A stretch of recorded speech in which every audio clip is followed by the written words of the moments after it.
বাতাস এলো হঠাৎ ধানের খেতে খেলে গেল ঢেউ আলের ধারে দাঁড়িয়ে ছিলেন একা।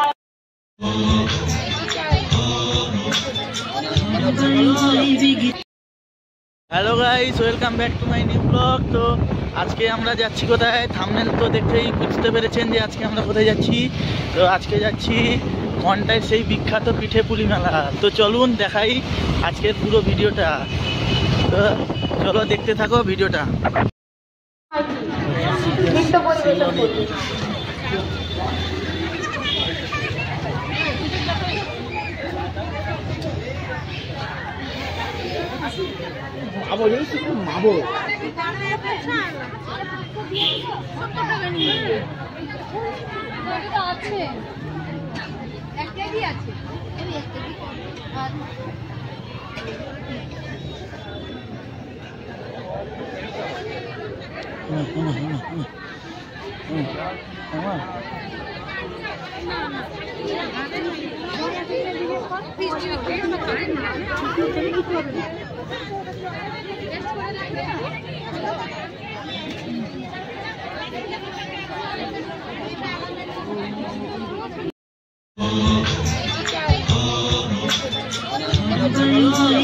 চারিদিক ছাই মেঘে বনে নাও খানি বাইরে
আমাদের ভয় কাহারে পুরো পুরো চোর ডাকাতে কি আমাদের করতে পারে আমাদের রাস্তা সোজা নাই গো গলি নাই গো শুনি নাই গো গলি ওরা হাঁটলে কারে কারু বলে পাগলা দিতে পারবে না রে আমাদের ভয় কাহারে গলি গলি দিন ক্ষণ চঞ্চল করি মন বলো না যাই কি নাই যাই রে সংশয় পারাবার অন্তরে হবে পার উদ্বেগে তাকায় না বাইরে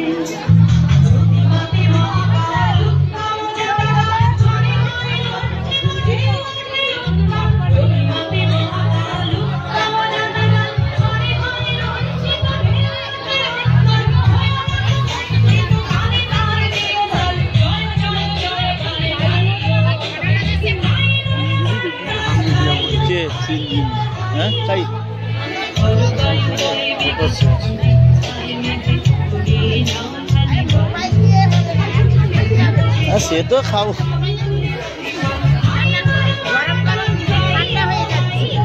সে তো জানি। এটা কি? এটা হ্যাঁ বলো। হ্যাঁ হ্যাঁ হ্যাঁ খাবো তো। আমাদের শশাঙ্ক দাস ব্লগ, শশাঙ্ক দাস ব্লগ ইউটিউবেই পাবে। কবে দেখতে হলে এডিটিং যখন হবে তখনই দেখতে হবে, এডিটিং করে ছাড়া।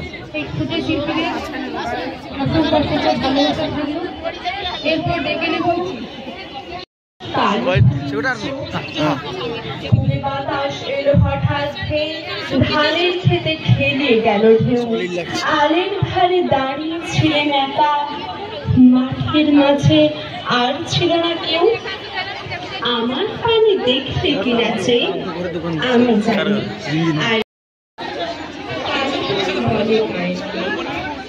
মেঘাকে দেখেছিলেন মাঠে, কালো মেঘ,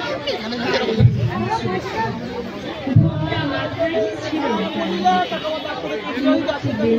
পিছিয়ে পড়া মেতে। কালো তা সে যতই কালো দেখেছি তার কালো চোখ। ঘন মেঘে আধার করে দেখে ডাকতে বলে, এমনি করে কাজল কালো মেঘে জ্যৈষ্ঠ মাসে নাম তমাল বলে, এমনি করে শ্রাবণ রজনীতে না ছাড়তে হবে।